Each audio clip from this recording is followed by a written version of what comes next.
Watch. How can a person vanish from a high mountain station locked from the inside with steel bolts? Why was his body found a mile away on an inaccessible glacier where no footprints led? In his lungs, ice crystals formed only in the stratosphere at 12 kilometers altitude. And in the audio recording he left behind, the sound of the wind unfolded into a complex mathematical formula. This is the story of Dr. Julian Finch, a man who believed he could enter the heart of the storm. And it seems he did. The question is, what did he find inside? Dr. Julian Finch was 50 years old. In meteorology, he was both a legend and an outcast. A brilliant scientist whose career was shattered by a single paper claiming extreme weather had structural consciousness.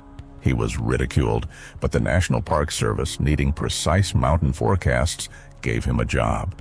He was exiled to the remotest weather station on Mount Rainier, where he might pursue his mad theories without disturbing serious minds. Obsessed with finding precursors, special acoustic patterns hidden in wind noise, which, he believed, were the voice of an approaching storm.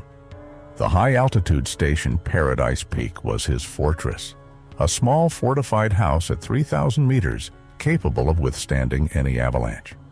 Accessible only by snowmobile or helicopter, for most it was a prison. For Julian, it was a perfect laboratory. Away from all, he could listen to the mountain.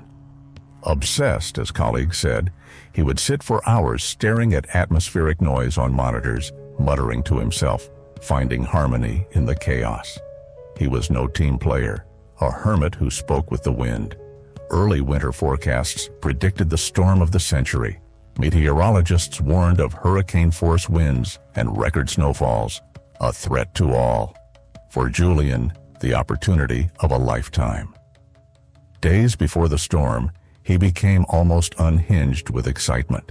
He constantly scribbled on his board, murmuring about perfect geometry and signal purity. His last radio contact with base was not a routine report, but a joyous cry. "It's here, I hear it. The pattern is perfect. This is no mere storm, it's a cathedral. I must take a sample." After these words, the signal went dead. Immediately, Paradise Peak Station went offline. All sensors stopped transmitting. A storm of a strength unseen in 50 years descended. Winds tore roofs off. Snow blocked all roads. No chance for a rescue operation. The search coordinator wrote in the log, "No contact with station. Any attempt to reach it under these conditions amounts to suicide. Waiting for a weather window." That window came 3 days later. 3 days with the station completely cut off from the world. When winds calmed and the sun lit snow-covered slopes, the rescue team arrived by helicopter at a plateau half a kilometer from the station. The air was frosty and piercingly silent. No sign of life. The station, half buried in snow, was silent. As the team approached, they found no human or animal tracks, just perfect, untouched whiteness, as if no foot had stepped there in 3 days. The station was built like a bunker. The only entrance was a heavy steel door with an internal bar system to withstand hurricanes and avalanches. That door was locked with a massive steel bolt from inside. Rescuers knocked and shouted, "Julian's name." No answer. The protocol was clear. Open it. They used hydraulic cutters, cutting the hinges for hours. Everyone on the team thought the same thing. Inside they would find either a body or a man driven mad by isolation. They weren't prepared for what awaited. When the door slammed loudly into the snow, the rescuers stepped inside. The station was in a state of what could only be called working chaos. Maps of weather patterns sprawled on a large whiteboard, walls covered with complex mathematical formulas and graphs. On the floor, a working spectrum analyzer connected to an external microphone. The air was thick with the smell of ozone from the running equipment and strong coffee. But Julian Finch himself was not in the room. His jacket hung on a hook. His boots stood by the heater. The place was lived in, but empty. The inspection offered no clues to his whereabouts. An unfinished, cooling cup of coffee sat on the table. The bed was made. No signs of struggle, panic, or break-in. All windows, thick triplex glass, were intact and locked from inside. The ventilation was normal, its grates too narrow for a person to crawl through. This was a classic locked room mystery, only on the scale of an isolated bunker atop a mountain. A man disappeared from a sealed space, leaving no trace of his departure. All eyes turned to the whiteboard that covered an entire wall. It was filled with equations, schemas, and symbols. Most were comprehensible only to hydrodynamics experts, but in the center, outlined in red marker, was a strange symmetrical figure. It looked like a six-pointed snowflake, constructed entirely of mathematical integrals. Beneath it was written one phrase: "It is stable." Eureka! Julian's colleagues, later shown photos, couldn't understand it. "It doesn't describe a storm," one said. "It's more like a crystal blueprint or architectural plan." While criminologists worked inside the station, rescue squads and helicopters scoured the mountain slopes. They searched for a body, for tracks, for anything, but found only endless, untouched snow. 3 days of searching yielded nothing.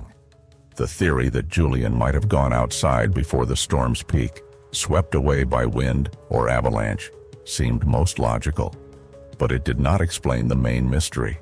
How did he leave a station locked from the inside? And why were there no footprints around it? The search was at a dead end. On the 4th day of the search, a helicopter pilot flying over the Glacier sector known as Broken Fang spotted a dark spot in the snow, a mile from the station. It was a body. Lying on his back, arms spread wide, with a strangely serene expression on his face. It was Julian Finch. He wore a light sweater and pants, completely unsuitable for the weather. Surrounding him was a perfect, untouched layer of snow for dozens of meters. No footprints led to the body. The place itself was a clue. A small flat area of glacier, surrounded by deep crevasses and ice spires on all sides. Even for an experienced team of climbers with helicopter support, it took several hours to reach the body. He could not have arrived on foot.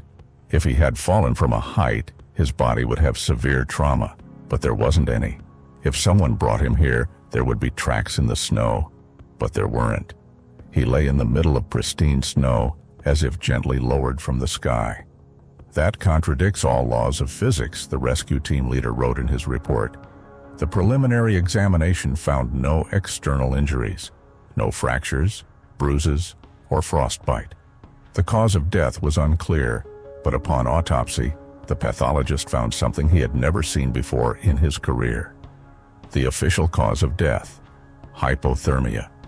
But in the alveoli of his lungs, microscopic ice crystals were found. This was no ordinary freezing. The structure of these crystals was unique. This type forms only by ultra-rapid freezing of water vapor under extremely low-pressure conditions. Conditions that exist not on a mountain slope, but in the upper stratosphere at an altitude of 12 to 15 kilometers. The key clue was an audio recording. A spectrum analyzer left running by Julian was connected to several ultra-sensitive microphones outside the station. It recorded the sound of the approaching storm. At first glance, it was simply 12 hours of deafening wind roar. But when engineers applied fractal analysis, which looks for repeating patterns, not volume, they saw what they could hardly believe. The wind noise was not chaotic. Hidden inside was a complex, recursive mathematical sequence. This was the very voice of the storm Julian was searching for. The noise formed that same six-pointed formula drawn on the whiteboard. Upon re-inspecting the station, investigators noticed a missing object. In a corner of the room stood a rack of equipment for air sampling. One container, a special vacuum flask for collecting samples under extreme conditions, was missing. The equipment logbook was blank, but it was obvious Julian had taken it with him. This confirmed his last message: "I must take a sample." He wasn't just listening to the storm, he planned to capture a piece of it for study. This missing flask became as mysterious as his death itself. Where was it? What was inside? Piecing together the facts, Detective Hayes, brought in as an expert on unsolved cases, put forward a wild, yet the only logical theory. Julian Finch was not a victim. He was a researcher who undertook one final experiment. He decoded the language of the storm, found in it a pattern, an architectural plan. He believed that at a certain moment in the heart of this structure, physical laws changed. He did not leave the locked station through the door. He stepped through it at the moment the storm structure passed through the station. He intended to take a sample, but something went wrong. He was not killed by falling, nor by cold in the usual sense. According to Hayes's theory, he truly entered the heart of the storm, a place where space and time behave differently. This explained how he could move a mile without leaving footprints. This explained the strange crystals in his lungs.